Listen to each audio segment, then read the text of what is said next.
Hi అండి. అందరికి నమస్కారం. నేను మల్లిక్ ఎంవికే. సంగీత దర్శకుడిని. నేను కనిపించకపోయినా నా పాటలు డైలీ సీరియల్స్‌లో వింటూనే ఉంటారు. ఈరోజు మీ ముందుకు రావడానికి గల కారణం ఏంటంటే, నిన్న అందశ్రీ గారి ఆడియో లీక్ ఒకటి అయింది. దాంట్లో సంభాషణలనేటివి చాలా ఆహ్, నాకు నచ్చలేదు. ఆ సంభాషణలు. అసలు తెలంగాణలో ఎవరు సంగీత దర్శకులు లేరు అని మాట్లాడారు. ఉద్యమం ఉవ్వెత్తున ఎగిసేలాగా చేసిన సంగీత దర్శకులెవరు? తెలంగాణోళ్ళు గాదా? తెలంగాణోళ్ళు ఇన్‌స్పైర్ చేయలేదా జనాల్ని? అసలు ఎలా మాట్లాడుతున్నారంటే ఆ మాటకసలు నాకైతే అస్సలు నచ్చల ఆ మాటలు. మీరు పెట్టుకుంటే పెట్టుకోండి. కాదనట్లేదు. కానీ ఎవరు లేరు అని మాత్రం అనకండి దయచేసి. అది ఇక్కడ ఉన్నోళ్ళని అవమానించినట్టు. తెలంగాణ ఆత్మను, తెలంగాణ దాన్ని అవమానించినట్టు. తెలంగాణ సంగీత దర్శకులందరిని అవమానించినట్టు. 3 రంగుల జెండా బట్టి సింగమోలే కదిలినాడు అనే పాట చేసిన చరణార్జున్ గుర్తుకురాడా?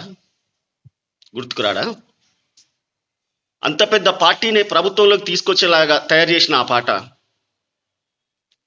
అలాంటి ఎంతో మంది జీవితాలకు సంబంధించి ఇన్స్పైర్ చేసిన సాంగ్స్ ఎన్నో చేశాడు. మోటివేషనల్ సాంగ్స్ ఎన్నో చేసిన అతను పనికిరాడు. ఒక ట్రెండ్ క్రియేట్ చేసి బలగం లాంటి ఎన్నో సినిమాలకు సంగీత దర్శకత్వం వహించిన భీమ్ సిసరోలియో గుర్తుకురాడు. అంటే అలా ఎవరు లేరు అని మాట్లాడకండి. ఆయనకు తగ్గట్టోడు ఎవరైనా ఉన్నారా? కిరవాణి గారికి సరిపడా ఎవరైనా ఉన్నారంటే ఎవరి స్థాయి వాళ్ళది. వాళ్ళు తీసిన సినిమాలు, వాళ్ళు చేసిన బడ్జెట్లు వాళ్ళ స్థాయి అది. ఎవరి స్థాయి వాళ్ళకుంటది. కానీ వాళ్ళు చేస్తేనే బాగొస్తది, పక్కోడు చేస్తే బాగా రాదనేది ఉండదు.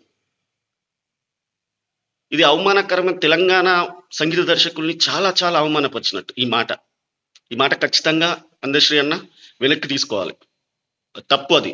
మీరు ఈ వయసులో నా తండ్రి వయసు ఉన్నట్లాంటోళ్ళు మీరు ఇలా మాట్లాడడం అనేది కరెక్ట్ కాదు. ఇంకొకటి మాట్లాడతాడు. కీర్తి గురించి మాట్లాడతాడు. కీర్తి ఎవరో మనల్ని చెడగొడితే పోదే మన ప్రవర్తన, మన యాటిట్యూడ్, నిన్న మాట్లాడావు కదా, అట్లాంటివే నిదానంగా అట్నే ఇంకో 4, 5 జరిగితే అప్పుడు ఇంప్రెషన్ పోతుంది. మీరు ఒక అద్భుతమైన పాట రాసిండ్లు అనే ఒక నాకు చాలా అభిమానం మీరంటే. కొమ్మ చెక్కితే బొమ్మరా, కొలిసి మొక్కితే అమ్మరా పాట కానీ, మాయమైపోతున్నాడు అమ్మ మనిషి అన్నట్లాంటి ఎంత హార్ట్ టచింగ్ లిరిక్స్, సాధారణ పదాలలో ఎంత మీనింగ్ వచ్చేలా రాశారు.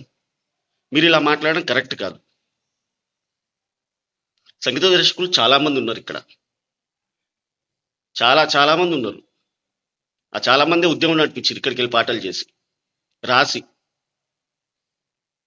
నేను మీ ప్రభుత్వం చేసుకునేది కాంగ్రెస్ పార్టీ కాదు. అది కాంగ్రెస్ పార్టీ పాట కాదు. గుర్తుపెట్టుకోండి ఫస్ట్ ఆఫ్ ఆల్. అది తెలంగాణ ఆత్మ, తెలంగాణ సోల్. అది తెలంగాణకు సంబంధించింది. అది మీరు రాసి ఉండొచ్చు, కానీ అది తెలంగాణ ఆస్తి. అందుకోసమే అందరూ ఇట్లా మాట్లాడుతున్నారు. అందుకే అడుగుతున్నారు మిమ్మల్ని. మీకు కోపం రావచ్చు, కానీ ఒక తెలంగాణ వాయిస్, తెలంగాణ గొంతుగా ఉంటే బాగుంటుందని ఒక చిన్న స్వార్థం తెలంగాణ ప్రజలకు, అంతే. మీరు పాడినా చాలా అద్భుతంగా ఉంటుంది. మీరు మామూలుగా పాడితేనే చాలా అద్భుతంగా పాడతారు. నేను అనేది కీరవాణి గారితో చేయించినందుకు కాదు ఇక్కడ సమస్య. నాకు చాలా ఇష్టమైన సంగీత దర్శకుడు కీరవాణి గారు. నా ఇంటర్వ్యూ చూడండి మీరు, ఏవైనా యూట్యూబ్స్లో ఉంటాయి. నాకు ఇష్టమైన అచ్చ తెలుగు సంగీత దర్శకుడు కీరవాణి గారు అని చెప్తాను. కానీ మీరు మాట్లాడేది చాలా బాగా లేదు. అది ఆ మాటలన్నీ వెనక్కి తీసుకోండి. సంగీత దర్శకులు లేరండి, బోల్డ్ మంది ఉన్నారు.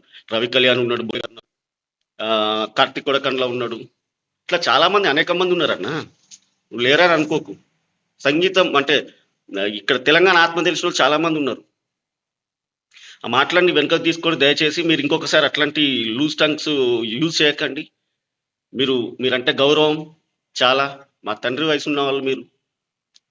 చాలా ఉన్నతంగా మాట్లాడండి.